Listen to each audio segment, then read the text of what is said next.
welcome to the world according to Yoni. As you may recall, I'm your host, Yoni, rhymes with macaroni, Martin. Yes, I'm back. Did you miss me? I've missed me. You wouldn't believe how much I've missed me. Before I go on, I want to thank, everyone who watched or listened and made my last broadcast with author-journalist Jillian Keenan far and away the most successful show I have ever done, at least in terms of numbers. I think video-wise, we probably, I think we could quadrupled the closest show. And for the podcast, I can't even keep track of the numbers, but it was amazing. So thank you. And to anyone who doesn't know, let me tell you, sex sells. So if you're into the performing arts as a participant or viewer, if you're into progressive politics, if you're into mental health, human sexuality, you have come to the right place. If none of those things interest you, I think you better find another podcast quickly. In any event, I almost forgot. This is exciting. I received my first hate mail. It was actually an email, and it was sent after the broadcast with Jillian Keenan.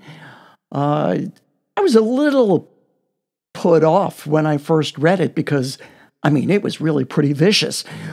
But I have been told by reliable sources that you're not really a podcaster until you receive your first hate email. So I guess that makes me official. Yay, team. Now, the reason I haven't done a show in a while, and the reason I may sound a little hoarse or stumble at all, is because I have been sick. And I mean sick. I had COVID. It was a while back, and it was so asymptomatic. It wasn't asymptomatic because I couldn't smell very well and I could taste nothing. But other than that, I had no problems. So I was able to do shows. I did shows with COVID. Then I had vaccine number 1. It was Moderna, and I slept for 48 straight hours after that. No big whoop. On April 28th, I had Moderna dose 2. On April 29th, I woke my wife up because I was whimpering in pain. I thought my head was going to explode. I'm a migraine sufferer. I know about that kind of pain.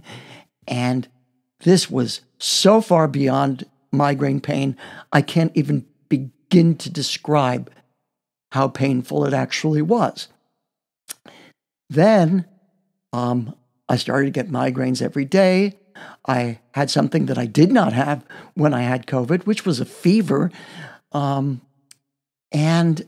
my energy level was, and still is, bleh. I basically get 3 to 4 good hours a day in which I have some energy and can get a few things accomplished. Getting this broadcast out was not one of them. C'est la vie. But the thing is, the effects from the vaccine that I've been having, in speaking to my doctor, I found out it's not unusual. A lot of people are having some really negative results. Now, of course, there are a lot of people who have felt absolutely nothing, perfectly fine, no problems whatsoever. Luck of the draw, that was not me. And I just don't know how to describe it. it's been horrible. And one of the worst things that happened during this, aside from the fact that I figured it would be gone in 2 weeks, and from April 28th to we're in June now, and I'm still dealing with this. The worst thing that happened is on the list they give you of potential side effects, at the very bottom, it says depression. What it doesn't say is, if you already suffer depression, and I have battled depression my entire life, it's going to make it about 10 times worse. I realized that when I started fantasizing, going into the bathroom, filling up the tub, and slitting my wrists. And I am not joking. That actually happened. And I knew something was wrong because A, I am totally phobic when it comes to needles, knives. So if I was going to do myself in, the last thing I do is use a knife. I would want something a lot more peaceful. That wasn't it. And that's when I really realized the side effects were awful. And according to my doctor, who I saw 2 days ago, the problem is we don't know how long this is going to last because they don't really understand the vaccines. You know how when they started giving them out, they talked about a 95% efficacy rate for Pfizer, 94.5, I think it was, for Moderna. That was on a very small group of test subjects. The real test subjects are all of us who've been vaccinated so far. So there is so little that's known. And here's what really eats at me.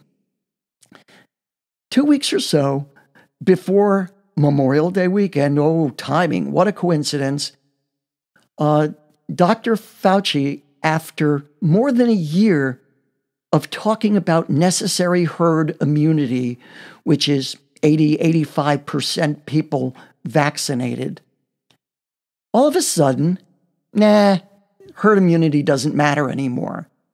And then President Biden, much to my consternation, said, this is a great thing. And I thought, no, this is not a great thing. You are reopening everything 2 weeks before Memorial Day, 2 weeks before the start of the summer season. Isn't that coincidental? I don't think so. I think that it had to do with business, because let's face it, the business of America is business. And I understand nobody wants to lose another summer season. That's, for a lot of people, the vast majority of the income they make during the year. So they opened everything up. The problem is, we were supposed to trust that the people sitting next to us or walking beside us or bumping into us in Walmart or wherever were also vaccinated. Well, we all know that's a lie. That's complete and utter bullshit. A lot of these people are not vaccinated. I live in Maryland. I believe, I think I put it down. Yeah, the rate or the number of people has been estimated at somewhere in the neighborhood of 50% of the population vaccinated. In my county where I live, I think it's closer to 45%. And that doesn't include kids under 12, because up until 2-3 weeks ago, they weren't even vaccinating kids under 12. So it's far less than they've told us. And I mean, we're at least 30 points under the herd immunity we heard was necessary for a year.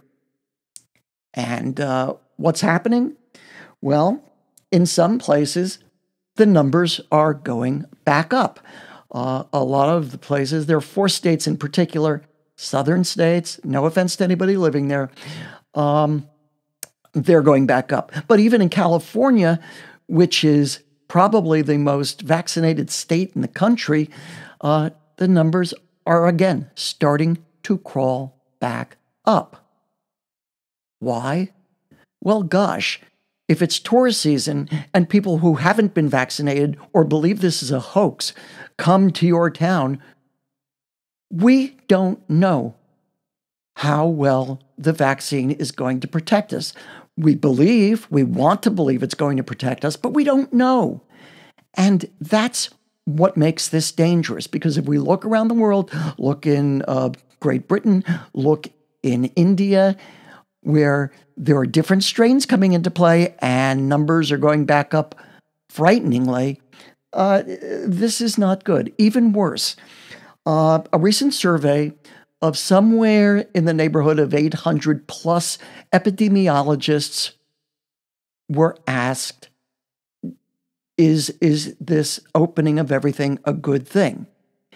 88% of the epidemiologists surveyed, and this is over 800 of them, probably more than were tested for the vaccines, said it's too early. This is dangerous. Didn't seem to matter. There is a woman named Tara Smith. She is a professor of epidemiology at the Kent State University of Public Health. She wrote an article talking about just how dangerous reopening when so few people, comparatively to what needs to be, or the number that need to be vaccinated is. I don't know, what we're supposed to do, because some people, myself included, are still wearing masks. I've had my vaccinations.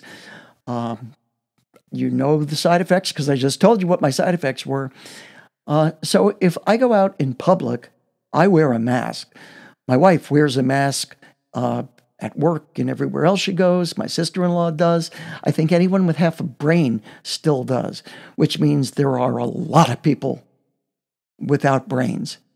And I'm sorry, because I know this includes some of my progressive friends, but the truth is we're playing with fire here. And if we're not careful, the year we've just gone through, almost year and a half we've gone through, is going to happen again, even with a president in office who actually cares and is trying to do something. I think reopening everything the way they did was a huge mistake. I think it was a dangerous mistake. I mean, there are still a large number of people out there who are not taking this seriously. So I don't know what to say beyond the fact that I think buyer beware. That's all I can say, because I don't want to get crazy about it. But folks, pay attention. And I mean on a daily basis, because if the numbers start going back up where you live, something's wrong, and it means a lot of people have not been vaccinated. And why did they tell us for more than a year that herd immunity was a necessity? And then all of a sudden, just before the summer season starts, who cares about herd immunity? It doesn't matter. My gut instinct says, oh, yes, it does. So that's my little rant on that topic. I want to talk before I bring on our guest about the show, because I've been receiving suggestions. Some people who think I ought to make the show shorter if I have especially if I have a long interview with a guest, breaking it up into 2 shows. I may start doing that depending upon what happens. I don't know. One thing I have decided, though, I'm fucking sick and tired of politics. I know everything is political, but I'm sick of talking about it, because every time it does, it makes me angry. Because even now, we all know what's happening. the Thugla QAnons are trying to block everything they do, and certain members of the Democratic Party are helping them. It's a mess out there. It is crazy. The Democrats need to be strong. The Democrats need to fight harder, and they need to corral the errant members of the party who are siding with the Thuglicans and bring them back into the fold. So anyway, yeah, I'm really tired, at least doing entire shows like that. So from here on in, every show I do, yeah, I may talk some politics, but I'm also going to talk entertainment industry, whether it be television, theater, film, music. I'm going to attempt to get more guests in those fields, although the guests that I have had from the entertainment industry, somehow we all still get into politics because most of them are progressive too. So we're going to give it a shot. And, I'm about to celebrate my first anniversary on air. And my guest for my anniversary show is going to be the person who was my first guest, Jody Hamilton. If you don't know about Jody, look her up. She, aside from being a regular on the Stephanie Miller Show, is an Emmy-nominated producer. She's an actress. I just watched the movie she was in a couple of weeks ago. And she's a wonderful human being. So I am really thrilled that she's going to come back and celebrate my first anniversary with me. And that brings me to today's guest, Karl Frisch.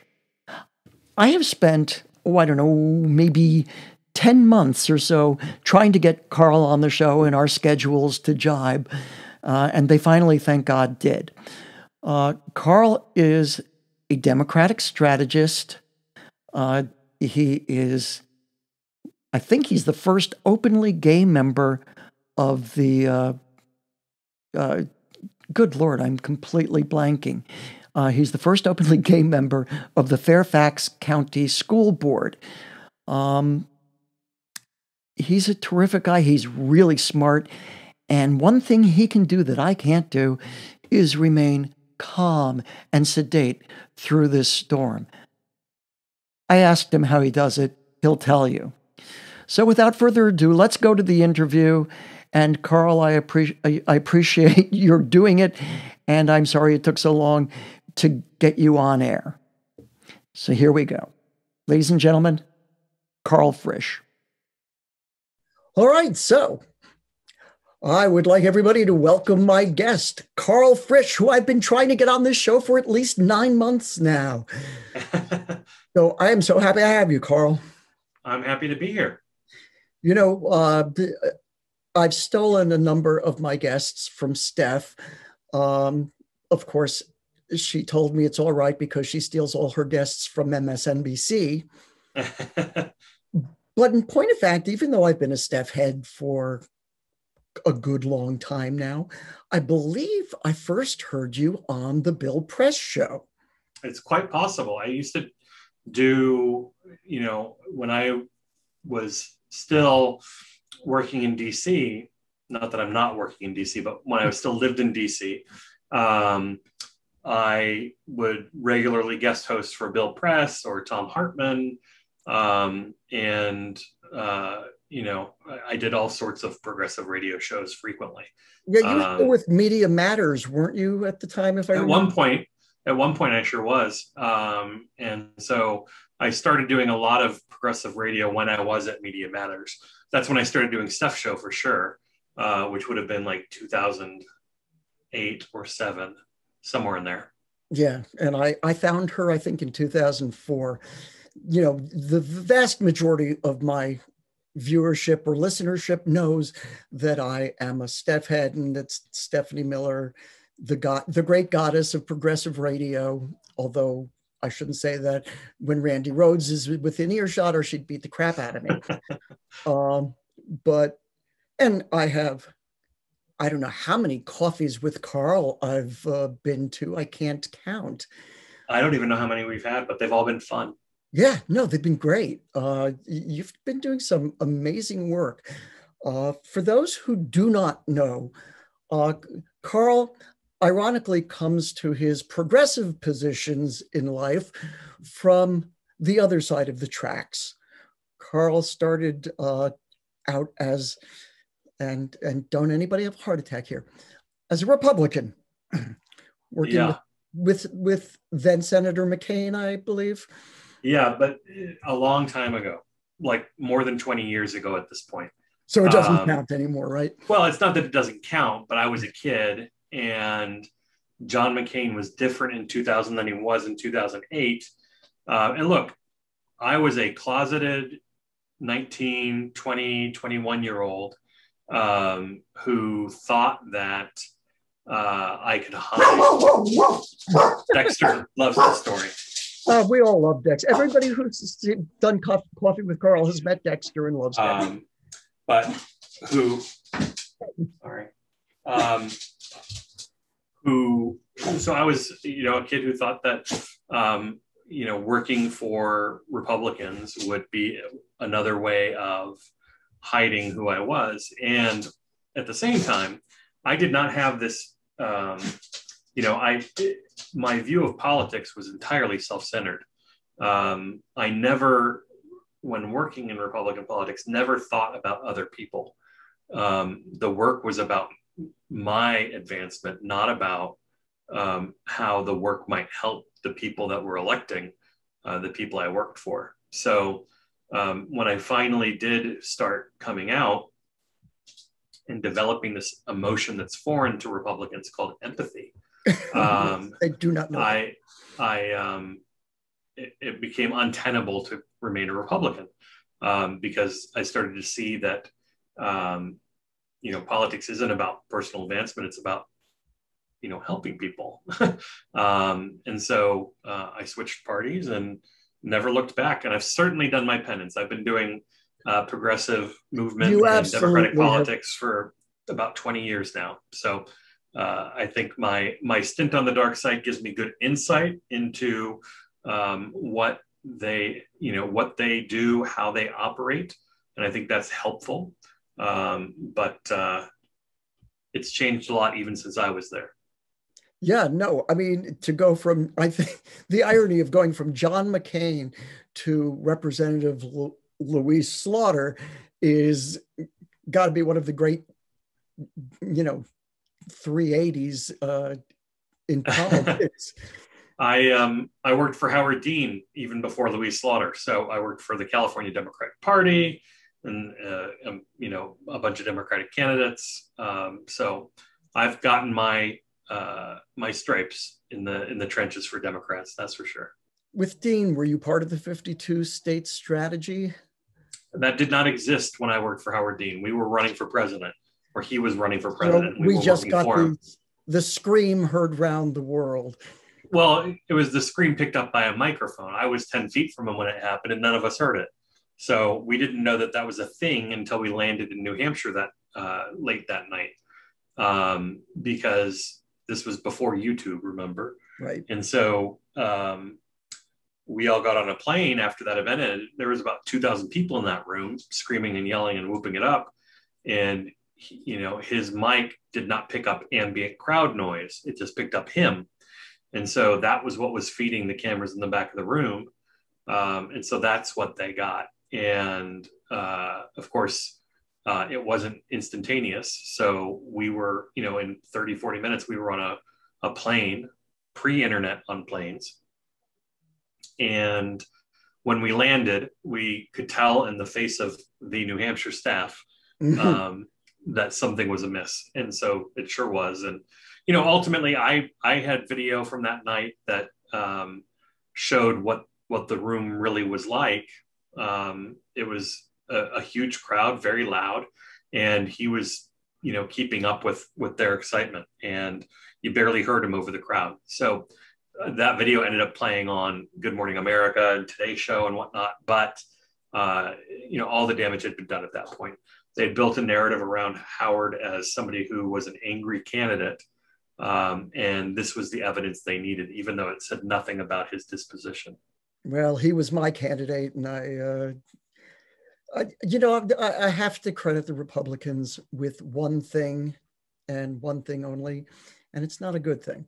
They know how to take the smallest bit of nothing and turn it into something. Oh, I don't think that they're any better than Democrats at what they do. I think Democrats are preoccupied with how special Republicans are at doing politics. I think that they are certainly willing to compromise their own ethics to a certain degree more than Democrats are when conducting campaigns. But what happened with the Scream video had nothing to do with Republicans. It had to do with being the first viral political moment of the ever. And that stuff happens on, people like to talk about how they get things to go viral, but it either goes viral or it doesn't. And certainly back then, there was no Facebook. There was no Twitter. I mean, I don't think there was Facebook. There was no Twitter. There was no YouTube. YouTube didn't start for months until after the campaign. So this thing was playing on rock radio stations all over the country. To give you a sense of how big it was, after the campaign was over, Yahoo even hired Howard Dean to do a radio ad where he screamed. So that's how big of a phenomenon it became. Well, at least he became head of the DNC for a while, because I think it's great in that position. Some things happen for a reason. Howard Dean lost so that he could become DNC chair and put the 50-state strategy in place, which helped elect Barack Obama. Not all bad. Not all bad at all. And then I don't know how long it was before you went to press secretary for Representative Slaughter. But my God, I mean, what a woman. She was fantastic. For people that don't know, they used to make fun of Law and Order because Fred Thompson played the DA. And they're like, nobody who sounds like Foghorn Leghorn would ever get elected to public office in New York. And I said, I beg to differ. She may have a different timbre in her voice, but she's no less Southern than Foghorn Leghorn. And Louise Slaughter, she was raised in Harlan County, Kentucky, graduated with her master's in microbiology. I think one of only two women at that point in 1952, I believe, from the University of Kentucky. So she had been around the block by the time I worked for her on the Hill. She was elected. Gosh, she must have been in office for about 30 years. But when she ran in the 80s and the 70s, she beat Republican incumbent men every time she ran for higher and higher office. She was a firecracker. And we just had the State of the Union. And every time there's a State of the Union or a first presidential address to Congress, I'm reminded of my time with Miss Slaughter during Bush's State of the Union in 2005. At the time, she was the ranking member on the Rules Committee, and we had a little office tucked away on Capitol Hill. And we could tell that she really didn't want to be in the room, but she made gestures that she wanted to make her way. But she took so long to get up and go that by the time we opened the door to get out there and walk her to the doors of chamber, Secret Service were in the hallway telling her she couldn't go anywhere because the president was on his way, and that we couldn't, move until, leave the office until he'd passed. And, true to form, maybe less than 5 feet, Louise Slaughter. And she said, I am a member of the United States Congress, and you will not tell me what to do. Come on, boys. And so we walked. And rather than going to the chambers, we went to Statuary Hall, where we read the speech on our Blackberries because it was 2005. And Louise Slaughter started doing press interviews after the speech was over. It was a very surreal experience, to say the least. I'm sure she and John Lewis made a hell of a dynamic duo. We loved working with him. I mean, that was a great, his career ended in a way that, speaks to the era of accountability. And it should have, but there was a lot of great partnership working to expose Republican corruption in 2005, 2006. Working on the Rules Committee we put out reports and called for investigations on things that ultimately led to numerous members of Congress and Tom DeLay, for example, either being indicted or eventually convicted for their crimes. So very gratifying work. Would that was still happening right now? Well, part of the problem was that there was this detente in Congress. It's not really there anymore. The ethics committee does work now, but there was this detente in Congress kind of approach to, if you don't file complaints on us, we won't file complaints on you. And a lot of really bad people got to stick around for a long time because of that. But Louise Slaughter was done with it, and that's why we were able to move forward. Well, you did good work, and you continued to do good work after. I mean, let's see, Allied Progress, okay, Bullfight Strategies, as I mentioned earlier, Media Matters. You have been involved in so many organizations working for the benefit of the people of this country that, there are people who don't even know these organizations exist. I hate to break it to you, but there are many people who have no idea that I exist. I have to remember that.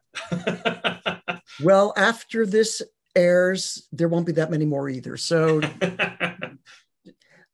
that brings me to a question. And I know I've heard you respond to it before, but to go from all the political consultancy you've done and run for the school board in Fairfax County, Virginia, to me, it's interesting because it's the way the Republican surge, start small, take over school boards and town councils, and then work your way up.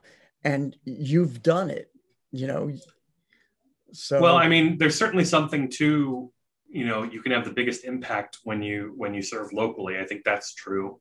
I never thought in a million years I'd do it, but there I am. I think there are a number of reasons that it came to be, not the least of which is that I was spending every day in Washington, D.C. at work fighting the Trump administration and feeling like I wasn't doing enough back home. And that one way I could give back, when the time came, and Evan and I were on our way back from the holidays, and I saw on Facebook on the plane that somebody who I thought was going to be running for this seat, because my friend was running, who was the current school board member, was running for county supervisor. The person who I thought was going to run had decided to run for a different seat. And Evan kind of said, well, what do you think? You complain about things enough. Why don't you do it? And so I just started messaging people on Facebook saying, what do you think of this? What do you think of that? And I probably went back and forth in my mind 10 times over the next 3 days as to whether I would do it. But 5 days later, I was getting people to sign petitions to get me on the ballot. And, a year later, well, not a year, but, 8 months later, I was elected with more votes than anybody's ever received for this office in this district. So I think that when you think about where you can have an impact, this isn't, school board is not about politics, right? There's certainly politics to the work, right? You have to know how to work with people. You have to have a passion for public policy and for constituent services. But in the real scheme of things, it's not like other political campaigns. It's a branch of public policy that is very specific, and campaigns are far more personal than they are when you run for legislature or Congress or Senate or governor. And so you really have to put yourself out there and go meet people. And so I would spend, my days knocking on door after door after door. I think I knocked on close to 10,000 doors or 7,500 doors or something like that during the campaign. And I wish I could have done more, but every weekend I would knock on doors. Many weeknights I would knock on doors. I would make phone calls, raise money, do all of those things to try and pull it off. At the time, there were some really horrible people on the school board. two horribly right-wing, anti-LGBT, just bigots. Well, the person And you ran against, as I she recall, was cut from the same cloth, although she was yes. not an incumbent. And I was really eager to make sure that they would not be reelected. And so part of my focus during that campaign, because I didn't want to serve with them if I, I would have made the best of it for sure. I would have tried to find things that we could work on together, because on a 12-person board, you never know when that one person is going to be the vote that you've got to have to get through what you want to work on. But students in Fairfax County would be better off if they were not on the school board. And so I did my best to get myself elected, but I also did my best to help make sure that Democrats won a majority on the school board. We had a majority, but after the election, every school board seat was Democratic. And I helped raise money for and supported all my colleagues too. Yeah, and Virginia becomes bluer and bluer and bluer. It sure does. I mean, that's why I was not terribly surprised with Georgia. The demographics, the feel is very similar, right? There's a large African-American population, a very educated suburban population. So, surrounding Atlanta feels a lot like the Northern Virginia suburbs where Evan and I live. Yeah. Evan, by the way, Evan's a teacher, isn't he? That's right. He's a high school teacher. Yeah. So there's another good reason to serve. Now, yeah. Of course, the question that goes with that now is, are you thinking beyond the school board? No, I mean, I'd like to just get out of the pandemic. Like, yeah, wouldn't we? We served for about 3 months on the school board in normal conditions before the pandemic began. I think I sent an email to the superintendent the end of February saying, we're going to need a big response to this. And it's not been normal since. And so at this point, I'll just say that I'm entirely focused on school board and my day job, right? This is a volunteer position, school board, right?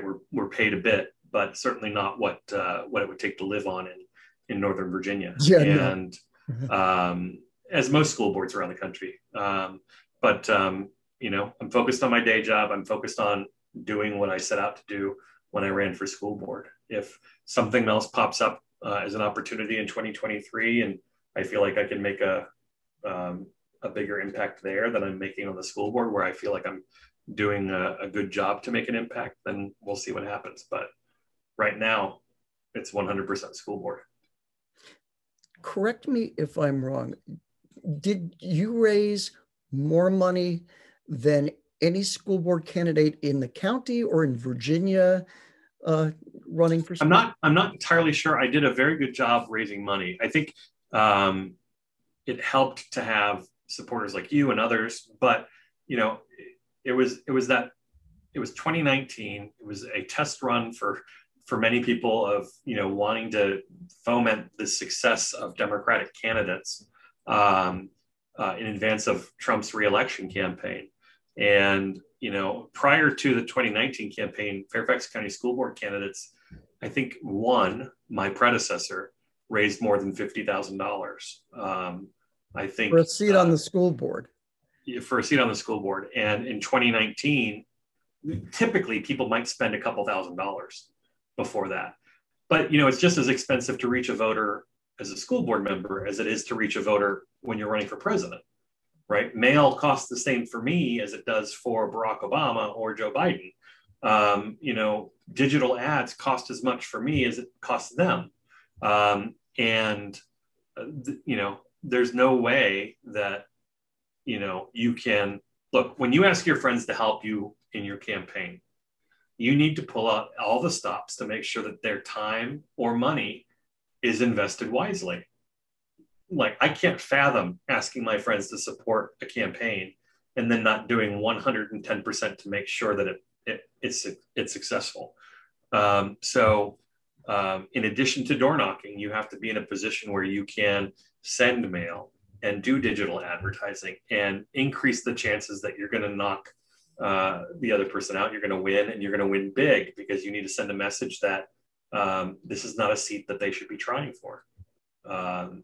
So most of the school board candidates in the last election in 2019 raised far more than they had before, especially the first time candidates.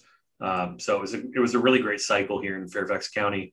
The school board became entirely Democratic. The Board of Supervisors is all Democrats except for one now. We have no members of the General Assembly, which is our state legislature, the House of Delegates, and the state Senate. Not a single Republican in Fairfax County. So all of our congressional representatives are Democrats. It was a very good election cycle from 2017 to 2020, and now we're into 2021. And hopefully in the future. Yeah. I in my great research here and all my notes, I wish I had a Travis Bone working for me. I believe I read somewhere that you not only used the funds you raised for yourself for you, but you also shared the wealth with some other candidates. I did. Well, for people that were running for school board, in particular, with the two people who were challenging Republican incumbents. I felt it was very important for them to win. To achieve the agenda that I laid out in my campaign, it was going to be critical to make sure that they were on the school board as well. We shared similar sentiments about the issues, but also I knew that, again, when you've got a 12-person board, even all Democrats, they don't always agree on the issues all the time. There's certainly Democrats agree on everything. Right. Well, there's also degrees of perspective based on where you represent or who you represent. So having more allies on the school board is always going to make it easier to do your job. Yeah. I couldn't imagine being the only Democrat on a school board, because I would be constantly frustrated with my inability to get things done. Brings me to another question I have. You have the ability to do something that a hothead like myself cannot do. You have the ability, because I've heard you do it for years now, to discuss some of the great slime of the earth with, what's the word I'm looking for? Kindness, or recognizing some degree of humanity, no matter how small, hidden within the germ. I can't do that. I've always. I don't know that that's true. I've certainly said a thing or two, about the loyal opposition that they might think is mean. But at the end of the day, look, when I was running for school board and I would go visit polling places, I would thank the Republican volunteers that were out front too. I think there's nothing more exciting than people actually taking the time to be involved in their democracy. Better to have them greeting voters than trying to keep them from voting. And so, if you can't practice civility most of the time, I think it's just impossible to live life. And that doesn't mean that you can't be firm in your convictions and stand up for what's right. But when it comes to getting work done, you've got to be able to work with people. That doesn't mean you leave the gloves on during a campaign. No, your job as a candidate is to win a campaign. And, if you think you're going to reinvent how campaigns are won, you better think again, because even Barack Obama in 2008 only increased turnout by a couple percentage points. And you, whoever you are out there, are not Barack Obama. So you will not transform the way politics are done in this country. I look at people who think that they're not going to have to raise money. They're not going to have to go knocking on doors. They're not going to have to go to events and meet people. All of those things are required to do this kind of work. And you're going to encounter people that don't agree with you, whether or not they're right-wingers. You're going to encounter people that don't agree with you. And so better to have a way of being productive, or not letting the not letting their inability to be civil get to you. Yeah, I have the ability to listen to people who are not being civil and trying to hear what it is they're trying to say. I am unflappable, I guess, when it comes to that kind of stuff. No, you are, and that's something I really, really admire, especially having come through from 2016 to January of this year, where it seemed that every rule or every form of yes, everything, it was just turned upside down. And it was, and that doesn't mean that you have to be civil to a Trump or to an unagreeable Trump supporter. I don't believe in wasting my time in engaging on people who are not engageable. If somebody has made up their mind that this election is stolen, you're not going to change their mind. Liberals love to explain. Show them the facts. They'll get it if you show them the facts. That's not how it works. Pick up a book called The Republican Brain. It should be called The Political Brain, because it talks a lot about how Democrats hold to their convictions and how Republicans hold to their convictions and what leads them in that direction. And, if people are not willing to come to the table and have an honest conversation, there's no amount of talking that's going to change anybody's mind. And, if somebody has redeeming qualities, try and get them to redeem them. Donald Trump doesn't have any redeeming qualities. Well, he wasn't even really a Republican. I mean, he just used. He was a Republican. He was a Republican. You think period. So? He was a Republican. People act like this is not what the Republican Party was at its base nature. It was. This is the Republican Party. I agree. They created him. They spent from Reagan on creating. This has been the base of the Republican Party for 50 years. 50 years, not Reagan. It goes back to Barry Goldwater and Stephanie's dad. They had the Birch Society then, and now we've got the Tea Party and the Stop the Steal people. And the Big Lie people. And the Big Lie, well, there is a big lie, right? There are several of them. They've got right. going now. So, how do you? I mean, okay, I'm a political junkie, but and I've been involved in protests and do all the things. As a matter of fact, I don't know if you remember, I met you at the March for Our Lives. Yeah. And we participate, we do what we can. We say, I do my show. God knows you do 20,000 times what I do. But how do you stay sane sometimes? Because what's right. That people matter. And when you're dealing with people who don't think that way. Literally stay out of the comments, period.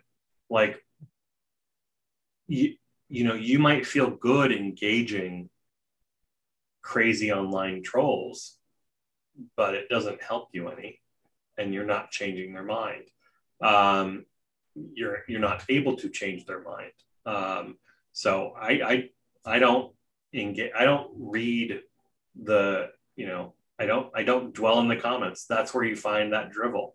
And I turn it off at the end of the day, and I don't look back at it. I'll pick it up tomorrow. You have to have a certain amount of, political stamina to continue doing this. I remember when George Bush won, George W. Bush.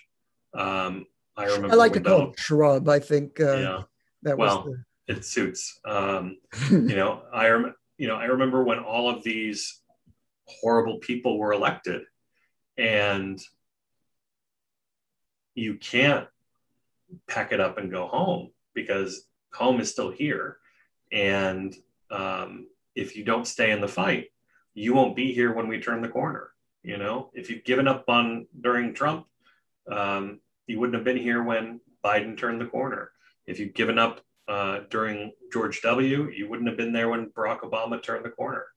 I'd much rather be a part of turning the corner than sitting on my rear end and letting everybody else do it. You know, don't rest on your privilege. Yeah, specifically privilege.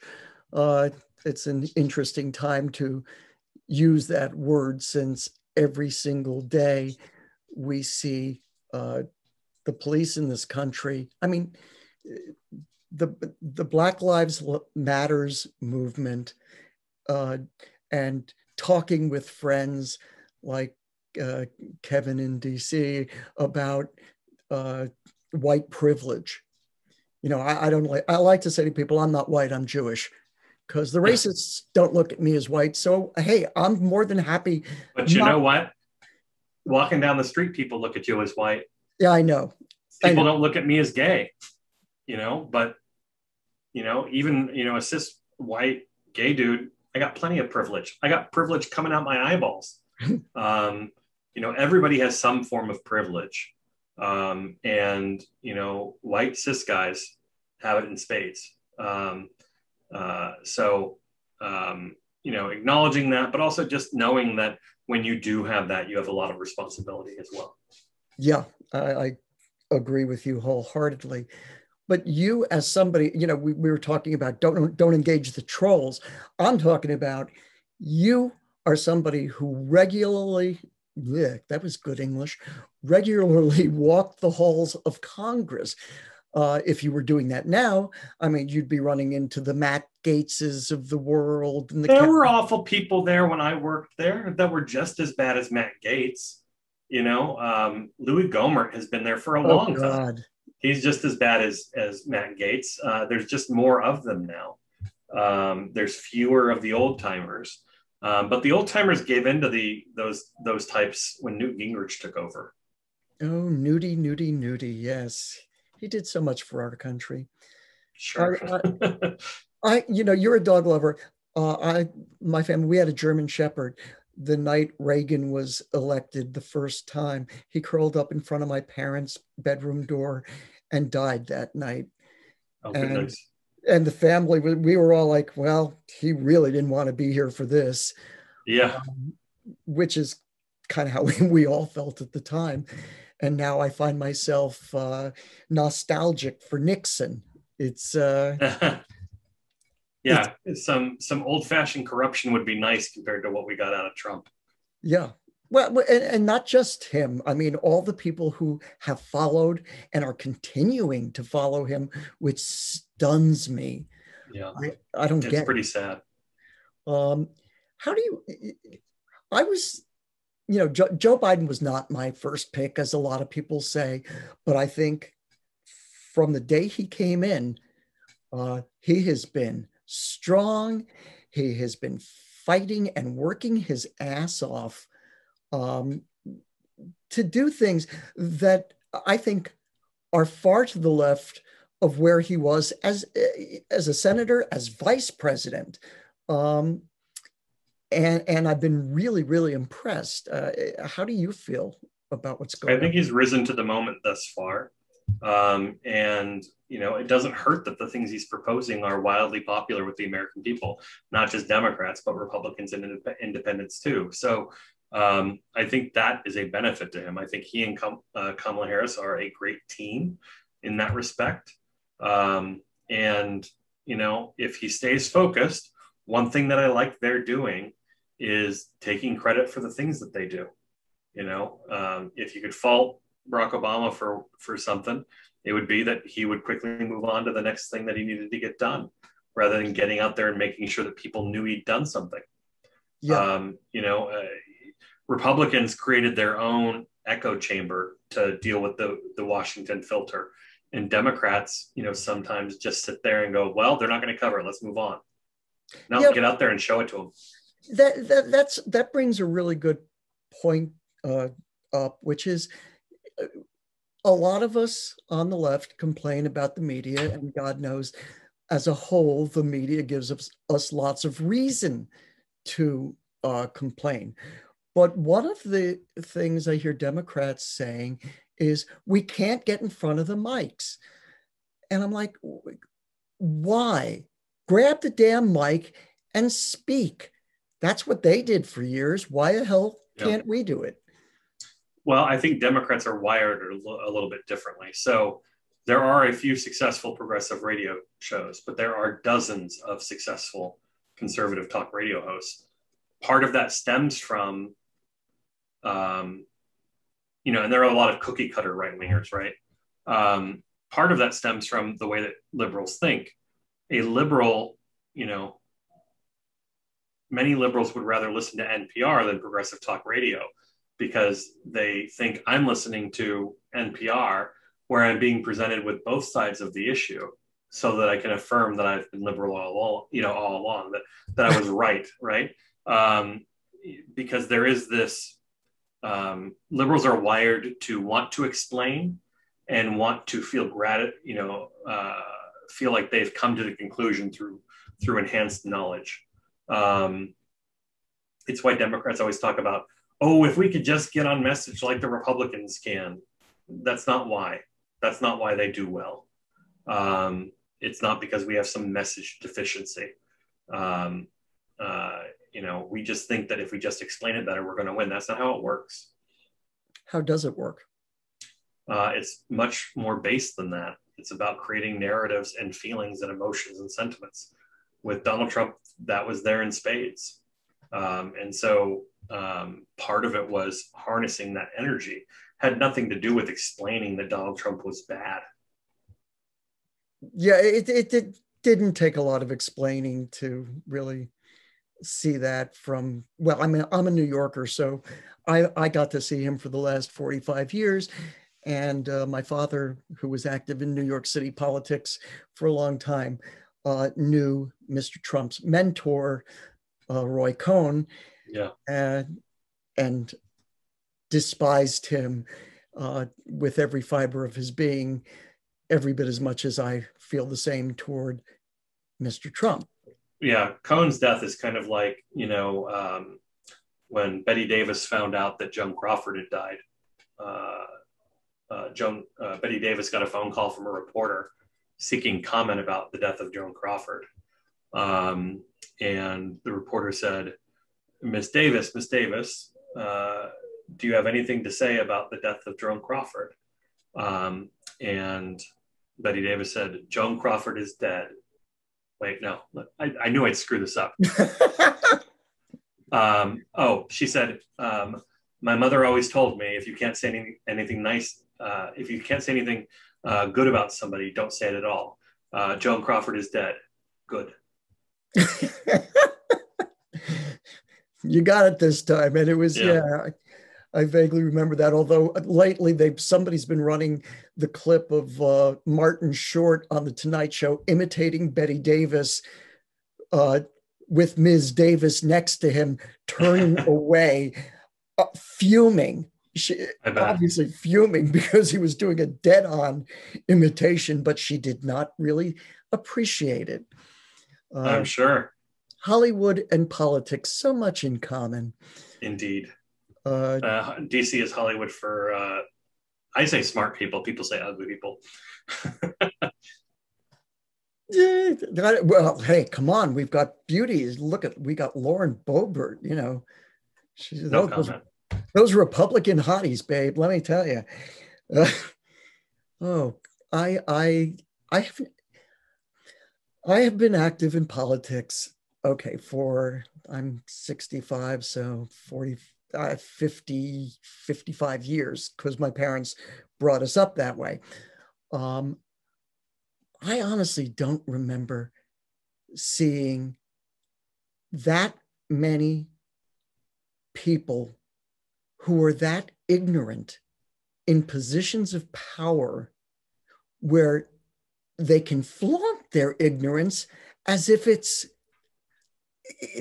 something to herald. It's a wonderful thing. I honestly don't get that.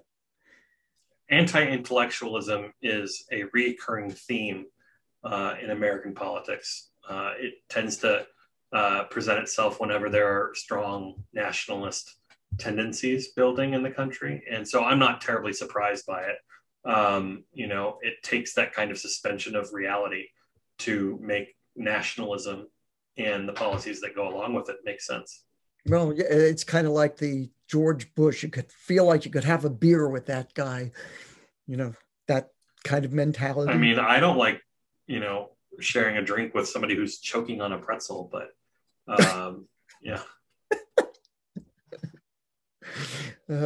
Inside I'm not joke. very good at the Heimlich.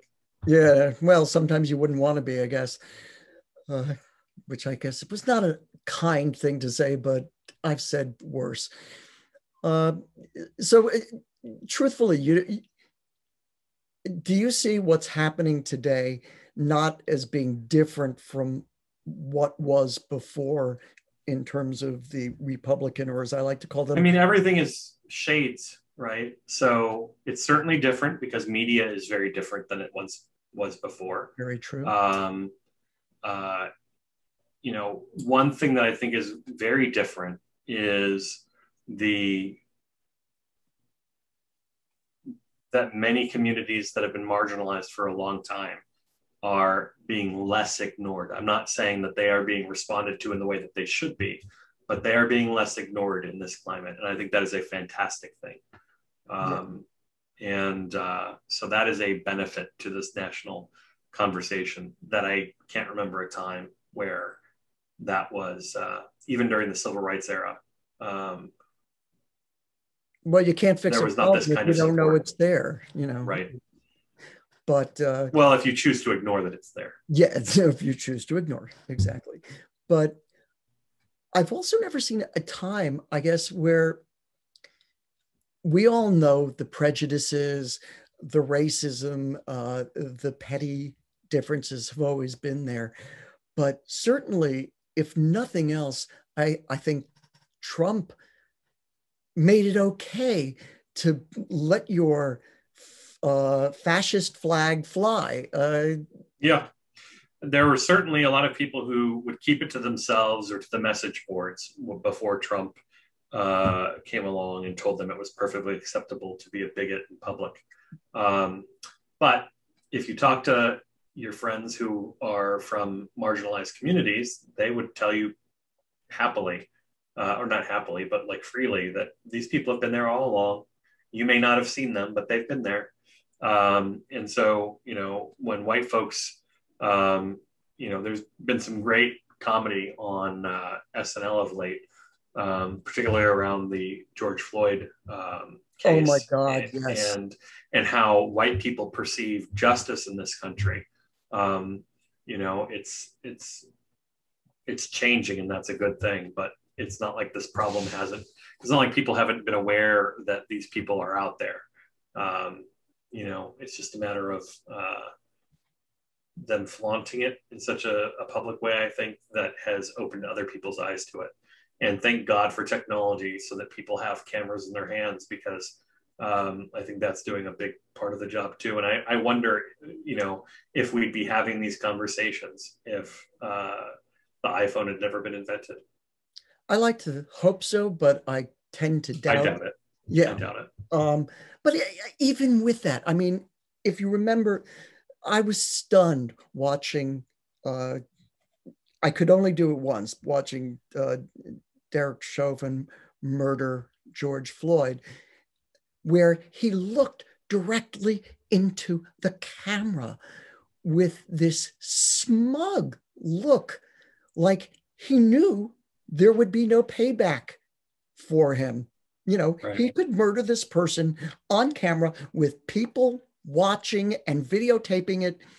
And in his mind, there was going to be no payment. He wasn't.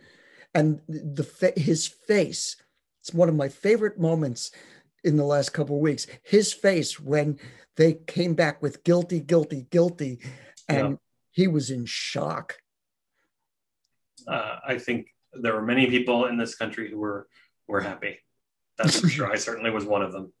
Yeah, me too. I just hope it sticks. Look, I think that his defense was weak because his defense was weak. So look, I have certainly seen in my lifetime plenty of cases go the other way, where a cop got away with it, so to speak.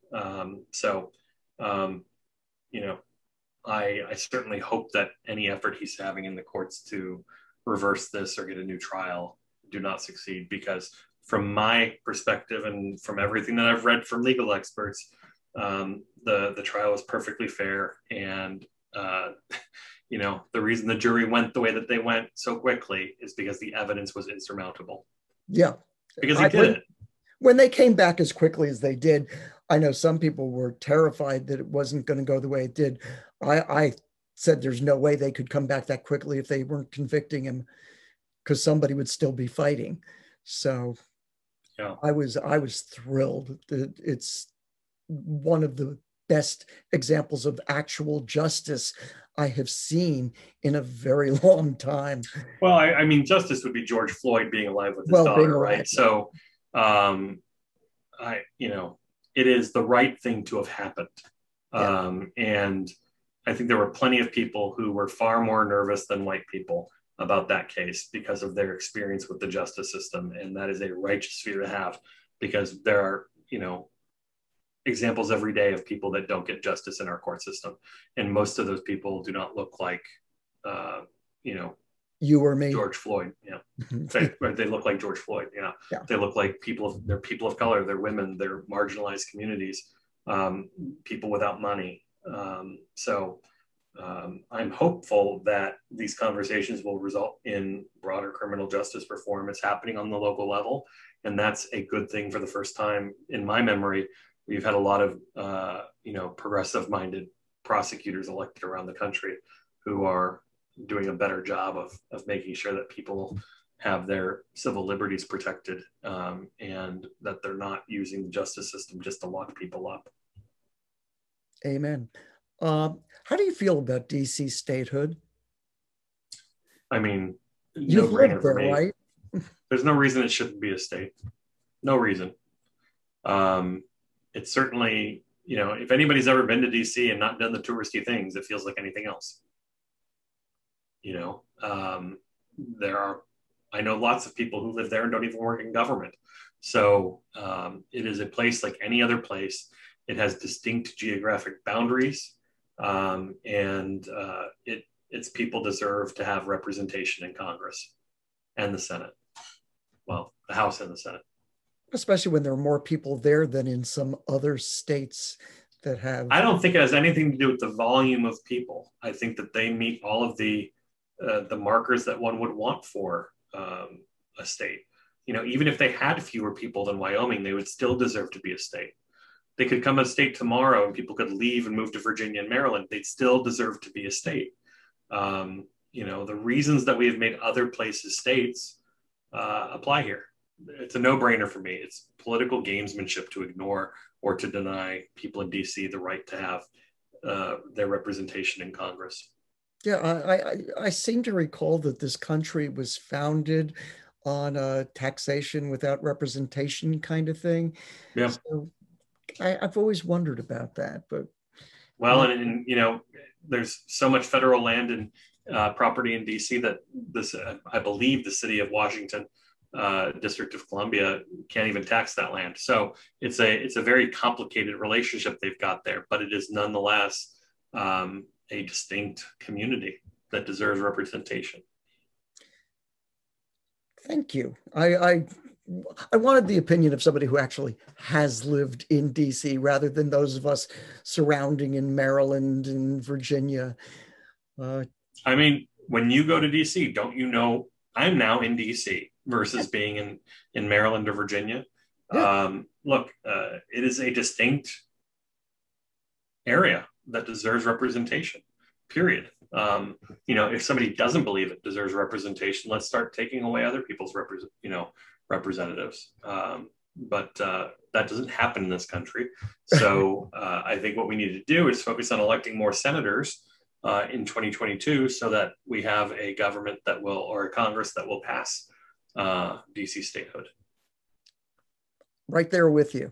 I want to wrap up with you by just getting your, hopeful feelings for the coming 2 years and the elections in 22. Can we take more senatorial seats? Can we build our lead in the House again?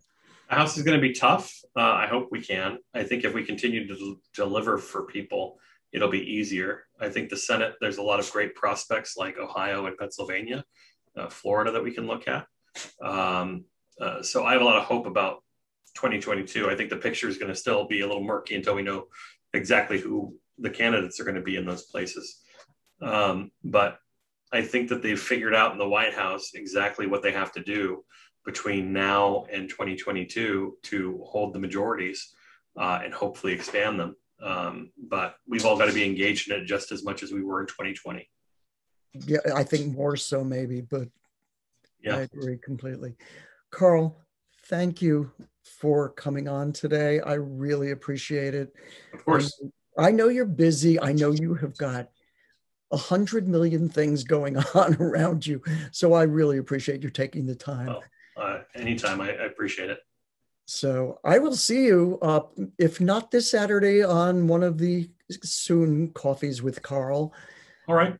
Sounds good. I will see you there. And hopefully the school board will be able to actually do its job. We have been. It's just been a little different. That's all. With the students in school this time. They're in school right now. They've been in school all this time. They just haven't been in the building. And now they're in the building, and they will be going back to 5 days a week this fall. And you feel good about that? Yeah. Okay. All right, Karl. Lots of good vaccine news coming, 12 and up now. Karl Frisch, a man who works for our benefit. So say thank you. Good man. Thank you, Karl. I really appreciate it. Have a good one. So there you have it, my interview with Karl Frisch. I, again, apologize to Karl for taking so long to get this show up, but hey, health matters. Now, as I said, I'm going to start including the entertainment industry and projects that, I want to talk about in the show. So today we're going to wrap up the show by talking about 2 television shows that my family has binged and loved and adored during the pandemic, because I think you guys will like them too. Otherwise, I wouldn't be talking about them. The first up is a show called The Nevers. Now, The Nevers is a supernatural show taking place in Victorian England. It airs on HBO Max. So if you don't have HBO Max, you cannot see it. But if you do, you've got to see it. The Nevers. It was created by Joss Whedon of Buffy the Vampire Slayer fame, Firefly, The Avengers. I have always had great admiration for Joss Whedon as a writer, as a director, very, very talented individual. And a lot of people have thought that Mr. Whedon is a feminist because he always writes these strong women, like Buffy.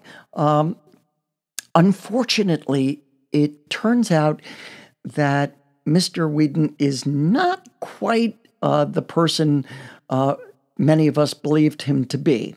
All you have to do is Google it and read some of it. It's very sad and upsetting to fans of Joss Whedon, because we can no longer be fans. But I can be fans of his work, or a fan of his work. And The Nevers, which, interestingly enough, he parted ways with before the show even aired. But it's just beautiful. Like I said, it takes place in Victorian England, where society is rocked to its foundations by this supernatural event, which gives certain people, mostly women, a few men, these abnormal powers. Not the same powers, they're all different. Some of them are wonderful and contribute to society. A few, not so much. But no matter what their particular turns, all who belong to this new underclass of people are in grave danger because the rest of society fears them. How unusual, fearing the unknown.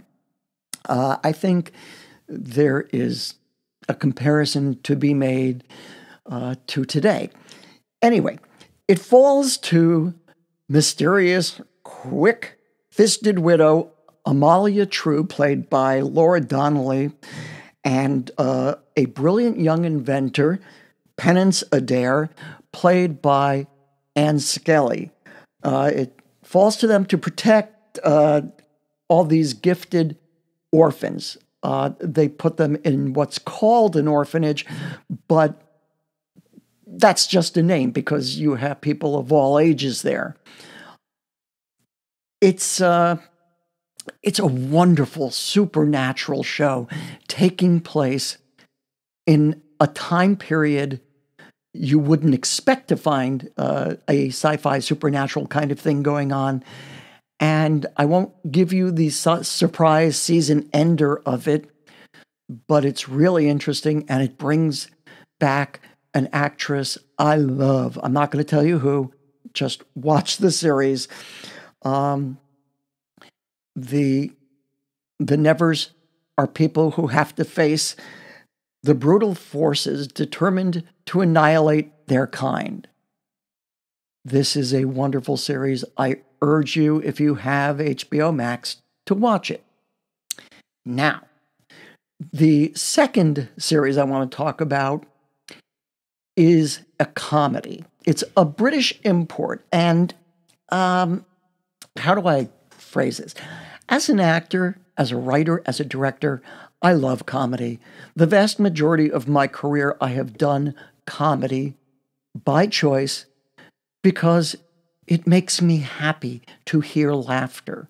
You know, every once in a while I'll do a drama because I want people to know I can do it.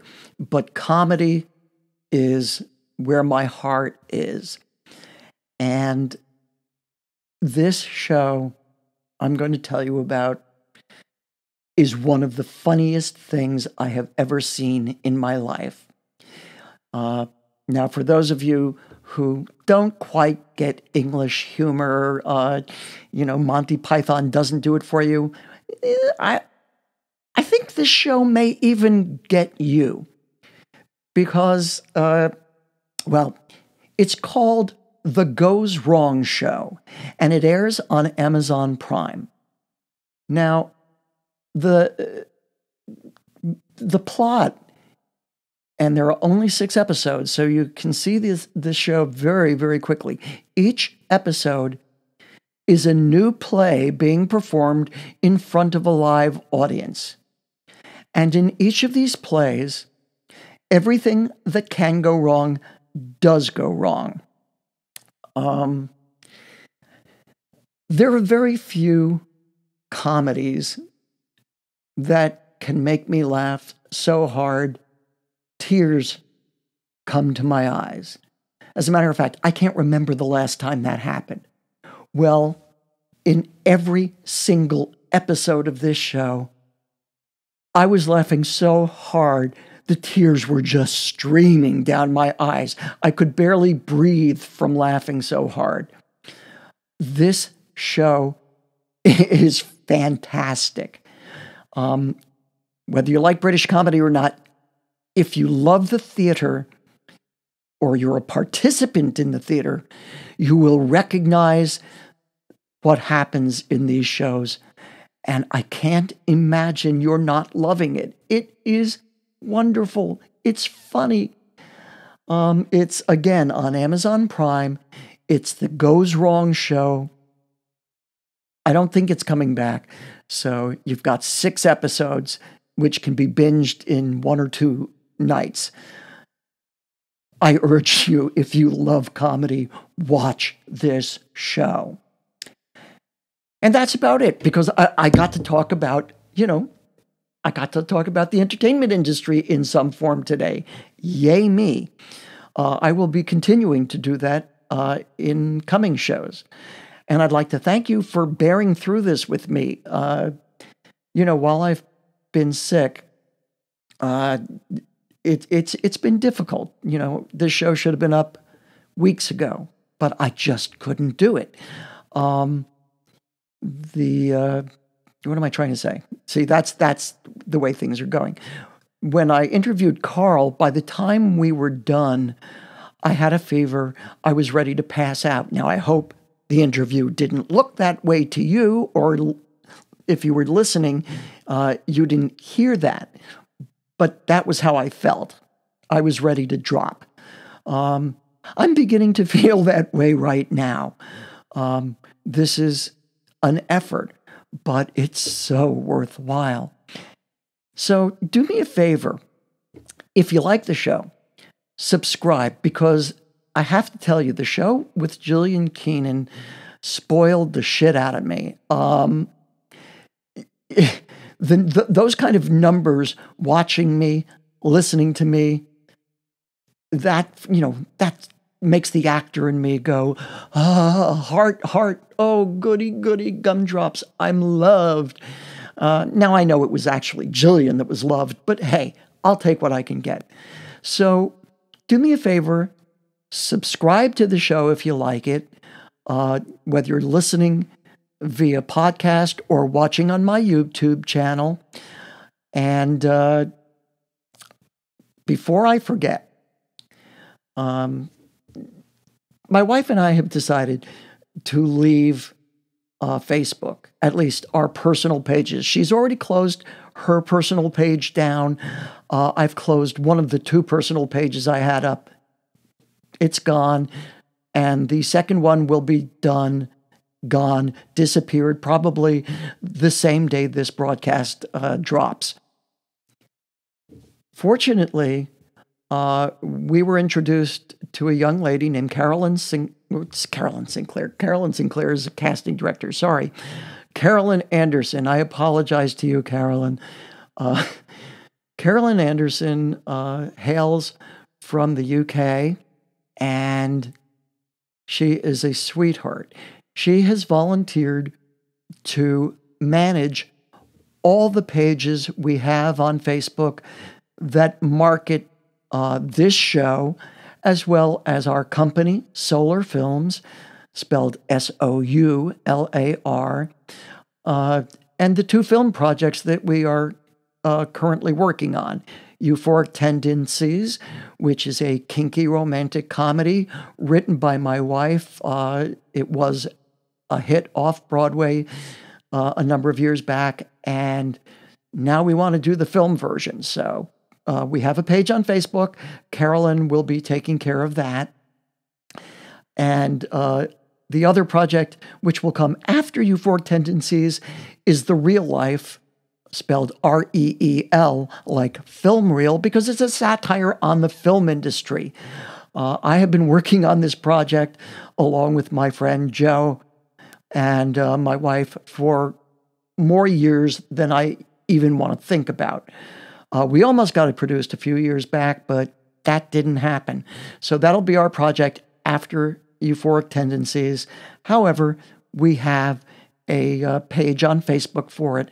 So please look to Carolyn because she's going to be working hard on all of these pages for us so we don't have to. And that may even happen on Twitter eventually. But for now, it's Facebook. So if you've received a friend request from Carolyn Anderson, please accept it. And if you haven't received a friend request from Carolyn Anderson, send her one, because she's doing God's work here. And I can't think of anything else. I'm just glad you joined me today. I'll wrap it up by saying, stay safe, stay sane, stay healthy. Take care of yourselves. Bye-bye, and I'll hope to see you next time.